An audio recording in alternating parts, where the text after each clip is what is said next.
Now, we're going to start with England and that World Cup qualifier against Serbia tomorrow night. Our football correspondent, Rob Dorset, is in Belgrade and joined us now. Rob, great to see you. Right, let's just say we're expecting the worst tomorrow. What are the England players going to do? Well, look, Mike, I think I have to start by telling you that I've spoken to the English FA, the Serbian FA and the English police. None of them are expecting the worst.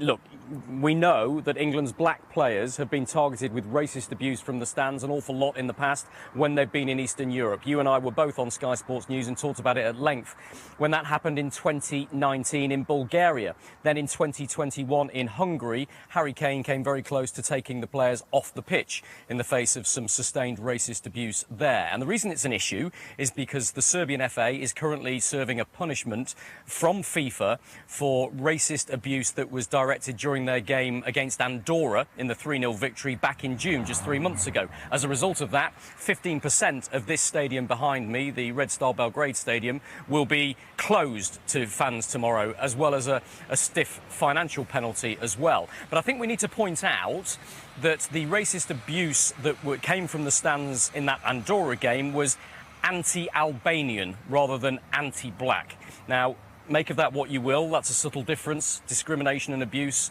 people will see in exactly the same light, whoever the target is. But I think that has led the English FA and the English police to think that and hope that there will be no trouble here tomorrow involving England's players. Nevertheless, from back in 2021, there are only 3 players that remain in this England squad that experienced that horrific racism back then: Jordan Pickford, Declan Rice and Harry Kane. So that's why we reported earlier today that England's players have had a meeting to discuss the Uefa and FIFA protocols if they face racist abuse here or in any other away game that they might cover in the rest of this autumn period. And they discussed how they would be supported by the FA and what actions they might take. So it was that question that was put to both the England captain and the England manager here tonight. There was some hostility in the room from some of the local Serbian journalists who didn't like the fact that question that had been asked in the first place. But have a listen first to the England manager who responded to the question. The people in charge at the FA talked with us about it. Yeah, we're aware, and still I always believe in the good. So I always believe that we will have a high-level sporting competition and celebrate the sport for what it is. So you're confident and clear in those UEFA protocols if there's an incident? Yes, we are aware of the protocol, but I don't want to put the big focus on it because I believe in the beauty of sport and in the beauty of the game, that we can have a respectful and emotional match tomorrow. We have a meeting and we discuss the protocols that are in place more from UEFA's point of view. I don't think we like to discuss it too much. Our focus is on the game. Our focus is on trying to beat Serbia on the pitch. Yeah, anything can happen, of course, and we're prepared for that. But ultimately, we're not thinking about that. We're thinking about the football game, like the Serbian FA have put out. It's about enjoying the spectacle, enjoying the game, and we hope that's the case tomorrow. I understand that completely, but obviously it is something you've experienced before. Would you be prepared to take the players off if it happens again? Well, we're prepared to do what UEFA protocols allow us to do. I thought we handled that situation away in Bulgaria really well, and yeah, it'll be no different. These are things that are hard to talk about now because we don't know if it's going to happen or not. But ultimately, like I said, we're prepared, and we had a discussion as a group so that if the event does happen, we'll be prepared to do what's necessary. So, Rob, Harry Kane wants to focus on the game, so let's do that.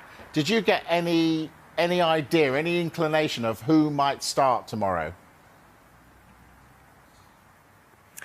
Not a great deal. Thomas Tuchel tends to keep his cards close to his chest, and very often he doesn't make his own decision with his own backroom staff until the morning, possibly the late morning of the match day itself. So he's still pondering one or two things. But the good news that the England manager told us this evening is that all 24 players trained fully at St George's Park this morning, and all 24 are available for selection. And that's significant because Mark Gay came off in the second half of that pretty lacklustre 2-0 victory over Andorra at Villa Park at the weekend with a bit of a groin strain, which caused the FA medics some concern. He was replaced by Ezri Konsa, but Tuchel says no, he's good to go if called upon. And the impression I got from the England manager was that he's not going to make too many changes for what is a really, really tough game for England in a very hostile environment.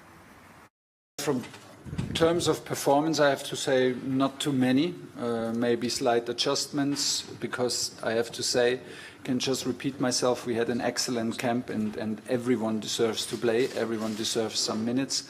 The players are not yet in a rhythm where it's normal also to play 90 minutes every 3 days, so we take this into account.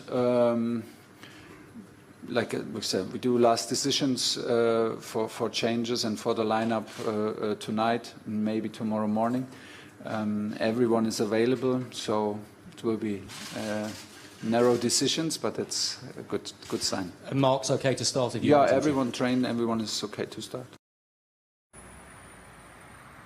So that's good news for the England manager, and he will play his strongest side because this is England's toughest qualifying game by far. The toughest game that Thomas Tuchel has had as England manager in his almost year in charge by some distance as well. Serbia, we know about their quality, we know about some of the star players they've got. They're unbeaten in 12 World Cup qualifiers, but it's interesting that I asked Harry Kane if England win this one, whether he'd feel they have 1 foot in the World Cup finals already next summer, and he admitted that, said, yeah, pretty much so. He thinks they'll be in a very strong position because they will be at least 8 points clear of their nearest rivals, Serbia, if they win this one, and 7 clear of anybody else as well. So if England win, this will leave a really positive taste, I think, in the international break from Thomas Tuchel's perspective.